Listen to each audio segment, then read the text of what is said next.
За 31 дээр болохоор px олон гишүүнд энд хуваагдвал AB-г өрчөр хэдвэ гэж. За тэгэхээр манай энэ px олон гишүүнд маань 2x-ийн куб нэмэх нь ax квадрат нэмэх нь b-г x дээр нэмэх нь 2-ын квадратад хуваагддаг гэж. За тэгэхээр манай куб зэрэгтэй олон гишүүнд нэмчин яг өмнө коэффициент тоосолж болж л байна л да. Энэ x юм бол энийг хэдээр үржүүлвэл энэ гарах вэ? X-ийн квадрат болчихно. Тэгэхээр өмнөх нь л яг ингээ 2x гарчихна. Сул тоог нь бол мэдгүй ингэж. За тэгэхээр энийг бүгдээрээ ингээ нэгдүгээрт x дээр нэмэх нь 2-т хуваагдана гэдэг чинь энэ x тэнцүү хас 2 л манай тэгштгэлийн шийд гэсэн үг. Тэгэхээр энийг тэгтээ тэнцвэрлэхээр x тэнцүү хас 2 нь манай тэгштгэлийн шийд. Хас 2-ыг орлуулахад 0 гарна. За 2-ыг үрчгэн x-ийн хонд хас 2-ыг тавилаа. Нэмэх нь a-г үрчгэн хас 2-ын квадрат нэмэх нь b. Энэ маань тэр гарна гэсэн үг. За энийг жоохон эмхэгдэгчээ. 2-ын куб 8 чинь хас 16, 2-ын квадрат 4. За ингээд юм байна. 2 дугаарт x дээр нэмэх нь 2-ын квадрат хуваагдана гэдэг чинь би яг нэг өржүүлэлт коэффициентуудаа тэнцвүүлж болж байна. Бас нэг ийм арга болж байна. Одоо би эндээсээ 2 талаас нь уламжлал авчих. Тэгэхээр би p-гээс уламжлал авлаа. Эндээс уламжлахаар 6x-ийн квадрат нэмэх нь a-г үрчгэн x квадратаас уламжлахаар 2x сул тоомд их болчихно. Яг адилхан энэ талаас уламжлах. Энэ бол үржир уламжлал. Тэгэхээр эхлээд бүгдээрээ эндээсээ уламжлахаар зэргийн уламжлал 2-ыг үрчгэн x дээр нэмэх нь 2-ын 1 зэрэгт дотор талаас уламжлахаар 1. Тэгээ энийг 2x дээр нэмэх нь 6-аар өрчүүлнэ. Нэмэх нь энэ талаасаа уламжлахаараа 2x-ийн уламжлалт маань 2. Тэгээ x дээр нэмэх нь 2-ын квадрат. Тэгэхээр юу гэсэн үг гэхээр ийм хэлбэрийн x дээр нэмэх нь 2-ын квадрат хуваагдана гэдэг маань уламжлал нь мөн адилхан x дээр нэмэх нь 2-т хуваагдаж байгаа. Хоёул нь x дээр нэмэх 2 гэсэн үржлэх юм байна. Тэгэхээр эн чинь юу гэсэн үг гэхээр уламжлалтаа энэ хас 2-ыг орлуулахад энэ адилхан тэг гэсэн үг. Тэгэхээр энд орлуулахад тэр гарна. 6-г үрчгэн хас 2-ын квадрат нэмэх нь 2a-г үрчгэн x-ийн хонд хас 2-ыг тавилаа. Энэ манаас тэг гарна гэсэн үг. Тэгэхээр 24 хасган 4a тэнцвэтийг болоод 4a тэнцүү 24 буюу манай a нь бол 6-г тэнцэж байна. a 6-ыг бүгд энд орлуулахаар хасгаа 16 дээр нэмэх нь 4-ийг үрчгэн 6 нэмэх нь b-ийн тэнцүүдэг. 24-өөс 16 хасгаар энэ маань хэд болох вэ гэхээр 8 гарах юм байна. Тэгэхээр b нь энэ чинь нэмэх 24 тэнцвэрийн хойш гарлаа хасах 8 шүү. Тэгэхээр манайх AB 2-ын үржүүрийг олно гэдэг маань тэнцүү хасах 8. Үржүүлэхээр хасах 48. AB үрж маань хасах 48 байна. Эсвэл энийг бүгдээр яаж олж чадах вэ гэхээр нэг үржүүл зарлаад олон гишүүдийн коэффициентуудаар нь тэнцвүүлээд бас олж болно шүү. За ер нь янз янзын арга болж байна. Айл хэлбэрийн сонгороо. За энэ мөрөн дээр хашигдсан дүрсийн талтайг болгож байна. Тэгэхээр энэ маань доош харсан парабол. Нөгөөх энэ маань болохоор шулуун. Тэгэхээр энэ хоёр хашигдсан дүрс ихээр ийм дүрс үүсэж байгаа. Битүү дүрс энэний талбай болно. За тхийн тул надаа энэ үзүүрийн хоёр цэг хэрэгтэй. За тэрийг яаж болох юм гэж чи бүгдээрээ энэ хоёр графгаа хооронд нь тэнцвүүлээд огтлын цэг нь болж байна. Тэгэхээр 4-өөсх нь x квадрат нь тэнцүү 4-өөсх нь x. За энэ хоёр маань хураагдчихна. 0 тэнцүү x квадратаас x. Эндээс x-ийг хаалнаас харахаар x квадратаас x арайхаас 1. Тэгэхээр үржүүр нь тэг байна гэж чинь эсвэл x нь тэг эсвэл x-ээс нэг нь тэгтэй тэнцүү. Тэгэхээр манай энэ хоёр граф маань нэгдүгээрт 0, хоёрдугаарт 1 гэсэн хоёр цэгээр хөтөлдөж байгаа юм. За тэгэхээр бүгд төрсөн төлбөр болохдоо x-ийн хил нь 0-оос 1 хүртэл за манай функц нь параболын дээрээс нь харж чинь доороос нь шулуун харж чинь. Тэгээ дээр орж байгаа параболоосоо доор орж байгаа шулууныхаа тэгштэглийг хасаад өгнө гэсэн үг. За тэгээ энэ интегралыг бодох. Тэгэхээр эндээс 0-оос 1 хүртэл хааллалж байгаа 4-өөсх нь x квадратаас хасах хаалтыг задлаа. энэ интеграл бодно гэсэн үг. Нэр урагдчихна. За хасах x-с интеграл болохоор хасах x кубыг багна 3, x-с интеграл болохоор x квадратыг багна 2. Хэл нь 0-оос 1 хүртэл. Тэгэхээр би дээд хэл 1-ийг орлууллаа. Нэмэх нь доод хэл дээд хэлээ 1-ийн хоёуланд нь орлуулад хасах нь хоёуланд нь 0-ыг болохоор тэг гарчна. За тэгэхээр энд 2-оор энд 3-аар ижлүүгээр өгөхөөр манай хариу нь 6-ны 1 гарах юм байна шүү. За ийм цэгүүдээр төгсгөлтэй хэрчмийн дундад цэг. Тэгэхээр бид нарт А цэг энд Б цэгээр өгсөн. Энэ хэрчмийн цэгүүдэд төгслөх хэрчмийн дундад цэг Э-ийг дайрсан. Тэгээд АБ-д перпендикуляр шулуун дээр энэ С цэг оршдог гинэ. За С цэг энэ перпендикуляр шулуун дээр оршдог юм бол энэ Э-ийг олно. Биш ЭНЦ хэрчмийн өртөг болох юм шиг энэ өртөг болно. За тэхийн тулд эхлээд бүгдээр юу ч гэсэн юу болъё. Дундад цэг бол энэ маань АБ хэрчмийн дундад цэг. Дундад цэгийн координатыг олохдоо бүгдээрээ АБ-ийн чинь А-гийн координат дээр Б-гийн координатыг нэмээд 2 дугаар А-гийн 2 дугаар координат дээрээ Б-гийн 2 дугаар координатыг нэмээд 2 дугаар. Тэгэхээр эндээс 6-г 2 дугаар чинь 3 язгуудар 2. Энийг нэмэхээр 10 2 дугaalаа 5 язгуудар 2. Гэт ЭНЦ-ийн координат болж байна. За даан бүгдээр яах юм гэсэн чинь энэ хоёрын дундад цэгийг дайрсан энэ шулуунд перпендикуляр шулуун авчнаа. Тэхийн тулд АБ2 цэгийг дайрсан шулууны налалтыг олё. За шулууны налалтыг олохдоо одоо Б цэгийнхаа Y-гээс нь А цэгийнхаа Y-гээслээ баах нь Б цэгийнхаа X-ээс А цэгийнхаа X аснаа. Тэгэхээр манай Б цэгийн Y маань 8/2, Б цэгийн X маань 6/2. Эндээс А цэгийн Y нь 2/2, А цэгийн X нь тэг. Тэгэхээр 6/2-ыг бахан 6/2 гэдэг чинь манай налалт 1 юм шиг. Тэгсэн чинь одоо энийг би L1 энэ АБ-г дарсан шулууныг L2 гэж нэрлэж. Тэгэхээр L2, L1, 2 шулуун маань перпендикуляр байна гэдэг маань налалтуудын үржүүр нь хасах нэг байх хэрэгтэй. За одоо манай L1 шулуун гэтэл жишээл Y тэнцүү K1 X дээр нэмэх нь B хэлбэртэй л явж бодоход энэ шулууны налалт K1-ийг саний шулууны налалтаар үржүүлэхэд хасах нэг гарах хэрэгтэй перпендикуляр учраас тэгэхээр манай K1 шулуун налалт K1 маань хасах нэг юм байна. За тэгсэн чинь манай энэ шулуун дээр чинь манай нөгөө N цэг дундад цэг маань оршиж байгаа. За N цэгийн координат бүгд энд олцсон шүү дээ. Тэгэхээр эндээс N цэгийн координат маань Y нь 5/2, X нь 3/2. Нэмэх нь B. Эндээс B-г болохоор 5 дээр 3-ыг нэмлээ 8/2 B. За тэгэхээр манай L1 шулуун тэгтэл маань K нь хасах нэг B нь болохоор 8/2 гээд Y болсон. Тэгвэл манай энэ шулуун дээр С цэг оршно гэсэн.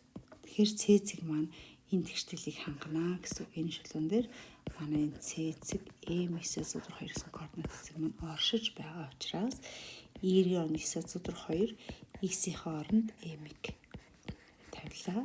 Тэгэхээр эндээс M маань ишээ гарахаар M хасах 9/2 маань нөгөө тишээ гараад нэмэх нь хасгалаад тэгээд хасах 2 болж байна. Тэгэхээр манай нөгөө холбоотс M маань ингээ гарцсан. Тэгэхээр одоо юу гэсэн чинь манай С цэгийн координат M нь хасах 2, А Y нь M. Тэгээд нөгөө дундаж N цэгээ бүгд олцсон шүү дээ. N цэгийн координат маань 3/2 ба 5/2. Тэгээд эцсийн зорилгын юу вэ гэж манайх С энэ хоёр цэгийн хоорондох зайг болгосон. За хоёр цэгийн хоорондох болохдоо С энэ вектор олчоод уртаа олчих гэсэн. Хоёр цэгийн хоорондох зайг болохдоо төгсгөлийн N цэгийн X-с нь С цэгийнхаа X-ийг хаслаа. Нэмэх нь энэ Y-гээс нь Y-ийг хаслаа. Тэгээд квадрат зэрэг төшүүлж нэмээд язгуур гаргана. Тэгэхээр манай эн чинь хасах нэмэх гэхээр 4/2-ын квадрат 5-аас 9-ийг хасах 4/2-ын квадрат. Өнөр нь хоёул адилхан юм байна. Тэгэхээр 16/32 нэмэх нь 16/32. Тэгэхээр энэ 32/32 нэмэхээр 64 гээд тэгээ манай хоёр цэгийн хоорондох зай 8 болж тарчих юм шүү. За бол 2 цагийн хандах цаг болохтой бүгдээрээ цэг энцэг гэлээ цэн вектор болчиход тэгээ векторынхаа уртыг олж байгаа гэсэн үг тийм. За 34. За манай x нь 0-оос 45-ийн хооронд синус косинус өржин дүрмийн нэг бол энэ хоёрын ялгарыг болгоно. Синус x-с косинус x. За энд нэг ийм байна. B-нийг одоо А гэж орлуулж хагаад хоёулын квадрат зэрэгшүүлж болж байна. Гэхдээ манай синус косинус хоёрын аль нь их вэ гэдэг нь надад чухал байна. Ням гарах уу, хасах гарах уу?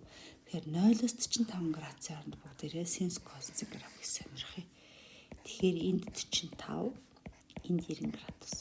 Энэ x, энэ y авч. За синусын граф маань 0 байхад 0, яг 90 градус байхад 1-ийг авдаг. Тэгэхээр манай синусын граф маань ингээд цааш ингэ хөрвүүлж. За би хэсгийг зурчих. Косинус нь болохоор 0 байхад 1-ийг аваад яг 90 градус байхад 0-ыг авдаг. За ингээд тэгээ ингээд цааш ингэ хөрвүүлж. За гэсэн косинус синус хоёр яг 45 градус дээр хөдөлцдөг. Тэгээ манайх 0-оос 45 хооронд гэсэн. Тэгээ тгээс 45 хооронд манай эн чин кос цэгэр өнгөтэй косинус ахгүй. Косинус нь дээр орж байгаа юм шүү дээ. Энэ бол косинус. Хар өнгөтэй синусын граф. Тэгэхээр энэ хооронд болохоор синус маань дандаа багтаа байх юм шүү дээ. Тэгэхээр би синусээс нь косинусыг хасна гэхээр манай А бол ямар ч байсан хасахтай гарна гэдэг эндээс бүгдээ харж болж байгаа. За тэгээ би яах чаа гэсэн чинь синус x-с косинус x-ээ А гэдэг А болгож байгаа шүү дээ. Хоёр талын квадрашуулж. Тэгэхээр эндээс синус квадрат x-с 2-ыг үрчин синус x үрчин косинус x тэгээд косинус квадрат x нь тэнцүү А-гийн квадрат болж байна. Тэгэхээр синус квадрат x тэр косинус квадрат x 1 бөгөөд синус косинус үржиг бүгд энэ дээр 4-ийн 1 гэдээ болцсон шүү дээ. 4-ийн 1. Тэгээд эндээс А квадрат хураагдаад манай А квадрат 1-ээс 2-ны 1 хасгаар юм болоод А-га олсон чинь нэм хасах нэг хүний зөв 2 гарна л да. Алийн ах ингэж бодож энэ таарс учраас манай кос ноёны ялгуур маань хасах дээр гарах юм байна гэсэн. За 35 нь болохоор бичлэгтэн 8-ын цифр яг нэг удаа орсон. Тэгш 3 оронтой. За 8 цифр нэг удаа орсон. Тэгээ тэгш 3 оронтой. Тэгэхээр 8-аар хэлсэн байж болно. 8-ын цифр маань дундаа орсон байж болно. Эсвэл 8-ын цифрээр төгссөн байж болно. За тэгш гэсэн байгаа шүү бас ялгаатай. За бүгд тэр А-гийн оронд шүү дээ. 8-ыг тавьж болохгүй. Тэгэхээр энэ чинь 9 цифр гэж болно. А Б-гийн оронд болохоор бас 8 байж болохгүй юм чи 9 цифргээд 81. За энэ болохоор А-гийн оронд бүгд тэр 0 гэж болохгүй. А маань тэг гэж болохгүй. Бас 8 гэж болохгүй гэхээр хамгийн ихний А-гийн оронд 8 цифр байна. За дараа нь энэ Б-гийн оронд болохоор манайх тэгш тоо гэсэн учраас Б маань болохоор 0 2 4 6 8 нэг л удаа гэсэн чинь ийм дөрвөн боломжтой. Тэгэхээр энэ 32. За энэ болохоор энэ А-гийн оронд чинь 0 8 ажиллахгүй юм чинь 8 шиг. Б-гийн оронд бас 0 8 2 ажиллахгүй юм чинь 10 цифрээс энэ хоёр л ажиллана. Тэгэхээр 64. Тэгэхээр 81 дээрээ бүгдээ 32-ыг нэмээд 64 нэмэхээр манай нийт боломж нь гарна гэсэн үг. Тэгэхээр эндээс 3 гэхээр 7 11 дээр 7-г нэмэхээр 23. За нэмэхдээ алдчих үү те. Маань 9 гэхээр энэ буруу нэмсэн ба шүү би энд. Тэгээс буруу нэмсэн шүү. За эн чин 7 болоод тэгэхээр энэ орон санаагүй шүү. 11 дээр 6 нэмэхээр 17 болно зү. Тэгэхээр энэ маань 177 шиг ийм тэгш 3 оронтой байх нэ. Тэгш хараа энд алдсан ба шүү. Энд би яаж алдсан бэ гэхээр ба шүү. Тэгш гэсэн шүү. Тэгш гэсүүчээс А-гийн оронд 8 байж болохгүй 9 цифр. А Б-гийн оронд чинь манайх энэ 0 2 4 6 гэдэг энэ дөрвөл өчлөө шүү. Тэгш гэсэн юм марцсан ба шүү. Тэгэхээр эн чинь 36. Тэгэхээр ийм тоо 36, дараагийнх нь 32, сүүлийнх нь 64 шүү. Тэгэхээр эндээс манайх 10 буюу 12 нэгээ санана. Тэгэхээр 12 132 янз юм шүү. За 36. 1 сая төгрөгийг 4 сар тутамд 3% хүүтэйгээр жил хадгалуулах нь жилийн 9% хүүтэй хадгалуулахаас хэдэн төгрөгийн ашигтай вэ гэж. За бүгдээр ч одоо ингээд 1 сая төгрөгтэй. Тэгээд 4 сар тутамд 3% хүүтэй хадгална гэж. За нөгөөх нь болохоор ерөөсөө жилийн 9% хүүтэй л хадгалуулах гэж байгаа. Тэгэхээр жилийн 9% чинь 1 жилийн дараа манай мөнгө яасан гэсэн чинь 9%-аар нэмэгдсэн. Тэгэхээр 109 болсон. 100 туваагаад 109 өргөжүүлж байгаа. Тэгэхээр би 1 сая төгрөгөө энийг яаж болох юм гэсэн чинь 109-ийг 100 туваахаар 109 өргөжүүлнэ. За тэгэхээр манайх тасал маань хаашаа 6 орон хойшлно. За 2 таг, дахиад 2 таг. За яасан юм бэ? Жилийн дараа 9% удаад бол 1 сая 90 мянган төгрөгтэй болно. Одоо 4 сар тутамд 3% гэсэн чинь. За тэгэхээр 4 сарын дараа би 3% хуваана гэж чинь 100 дээр нэмэх нь 3 буюу 103% болчлоо. Дараагийн 4 сард би дахиад миний мөнгө 3 өссөн. Тэрний дараагийн 4 сард дахиад 3 өссөн. Ингэж өссөн байна. За тэгэхээр энэ маань хэд болох юм бэ гэсэн чинь за энэ ингээс сая ингээ хураагдчих тий.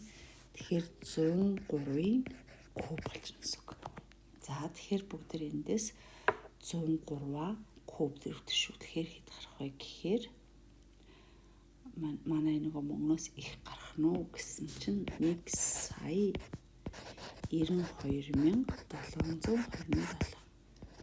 Аксинд бол 1 сая 90 мянган төгрөг, энэ болохоор 1 сая 92,727. Хэдэн төгрөгийн ашигтай байна вэ гэхээр бүгд 1 сая 92,727-оос 1 сая 90 мянга хасчлаа. Тэгэхээр надаа ямар ашигтай бэ гэхээр 2700 тэгээд жоо гаргацдаг чиж 727 2727 төгрөгийн ашигтай байх нэ. За энэ тэнцвэр шиг бодоо өгч.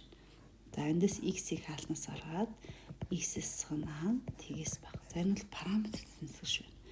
За нэг тэгтээ тэнцэх утгыг нь болохоор x-с санаа тэнцүүтэг. Тэгэхээр x тэнцүүтэг x тэнцүү а. За одоо би яах юм гэсэн чинь эндээс надаа юм 3 боломж байна.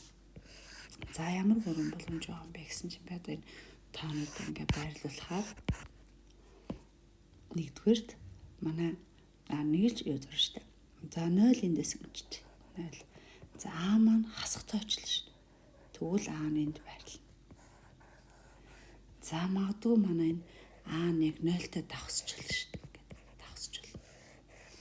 А магадгүй манай а маань эрэг тавьчихсан штэ. Ингээд би 3 удаа бодох нэ.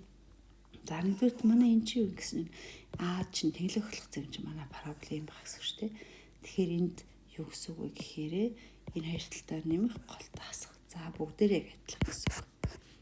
Ань голынх нь болохоор ямар тохиолдол гэхээр а нь яг тэгтээ тэнцүү байх үе ингэдэг чи манайх юу болох юм гэсэн чинь x квадрат нь 0-оос баг гэсэн үг. X квадрат нь 0-оос баг байна гэхээр энд тоог орлуулахад одоо энэ хоёулаа нэмэх гэсэн үг шүү дээ. X ямар ч тоо ус энэ тооны квадрат чинь энд ч нэмэх тоо. Тэгээд тэгээс багын наам гэж чи тэгээс баг юм байхгүй тийм манай тэгээс баг гэхээр энд бол энэ байна. Энд бол энэ байна. Энд болохоор тэгээс баг юм байхгүй. Тэгэхээр тэгээс баг буюу тэнцүү гэж байгаа учраас манай зөвхөн энэ 0 нь хариулчихна. Даад энэ 3 боломжоо бичнэ. Эхнийх нь нэгдүгээрх нь юу ч гэсэн чинь хэрвээ манай а нь хасахтай байх юм бол энэ хариуны юу болох гэсэн а-гаас 0-ийн оронд ингээ гарч байна. А хэрвээ манай а нь яг тэгтээ тэнцүү бол манай шийдэн x тэнцүү тэг гэдэг хариулт гарна. А эсвэл манай а нь тгээс эрсэх тоох юм бол манай шийдэн 0-оос а хүртэл гэж хариу гарах нэ гэд параметртэй хариу тэгтгэл байх нэ. Тэсгэлж байх нэ. За энэ функцийн минимум утга гэж. За тэгэхээр кубын тэгтгэл маань хэвчлэн ийм хэлбэртэй тий. За энэ нь бол бүгдээр максимум гэж нэрлэдэг. Энэ цэгийг нь болохоор минимум гэж нэрлэдэг. За минимум цэгийг олгож байна. Тэгэхээр 9 уламжлал бүгдээр экстрем цэгс сонирх юм. 3-ны 2-ийн хүч нь x кубээс авахар 3-ийн хүч нь x квадрат, хасах нь 5-ийн хүч нь x квадратаас уламжлахаар 2x, нэмэх нь 12-ийн хүч нь x уламжлал 1. За нэг тэгтэн зөв болохоор манай экстрем цэг гарч байна. Тэгэхээр 2x квадрат хасах нь 10x, нэмэх нь 12 тэнцүүдэг.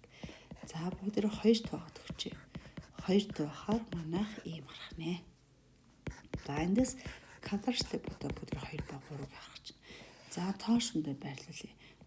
2 ба 3. За За тэгэхээр энэ параболын тэгтэн цогтхон энэ буюу манай энэ маань дээш харсан параболоос ингэж зурагдана гэсэн үг шүү дээ. Орбол ингэж байгаа гэсэн үг. Тэгэхээр энэ нэмэх, энд хасах.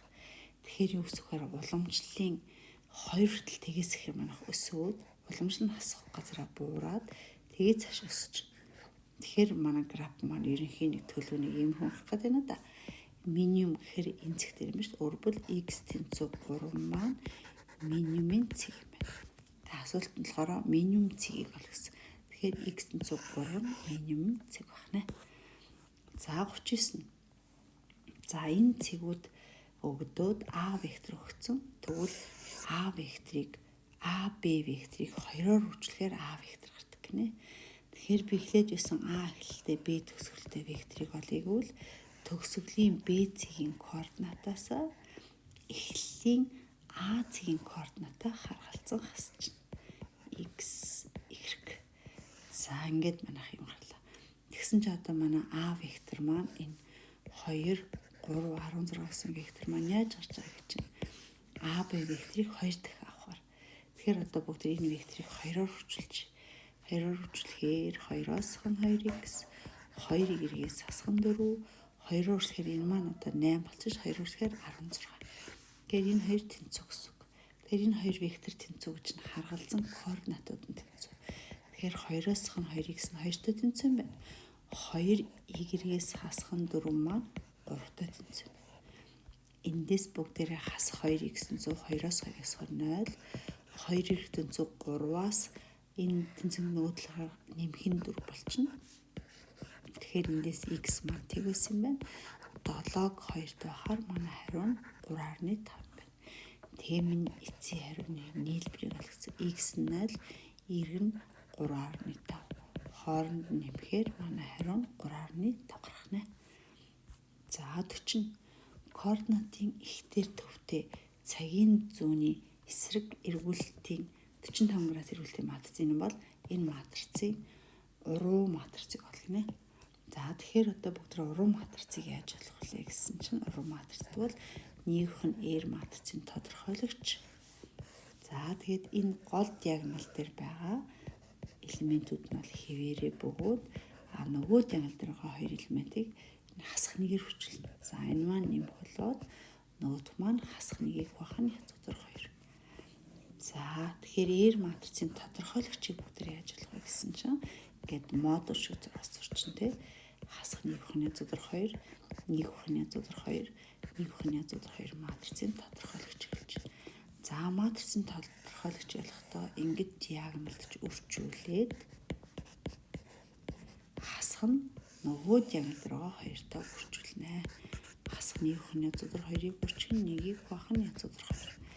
За тэгэхээр энэ маань нэгийг байх нь 2, хасасхыг нэмэх гээд нэгийг нь 2, хооронд нэгсэн маань тодорхойлж 1. За тэгэхээр маань нэгийг байх 1 гэсэн үг. За тэгээд энэ нь орбол нэгээр үржүүлнэ гэсэн үг шүү дээ. Нэгээр ямар ч матрицыг үржүүлсэн өөрөө гарна ш 1 гэсэн тавгаар үржүүлж байгаа юм чинь. Тэгэхээр бүгдээр эцсийн хариу нь энэ хэ гэдэг болгоно. За дараа нь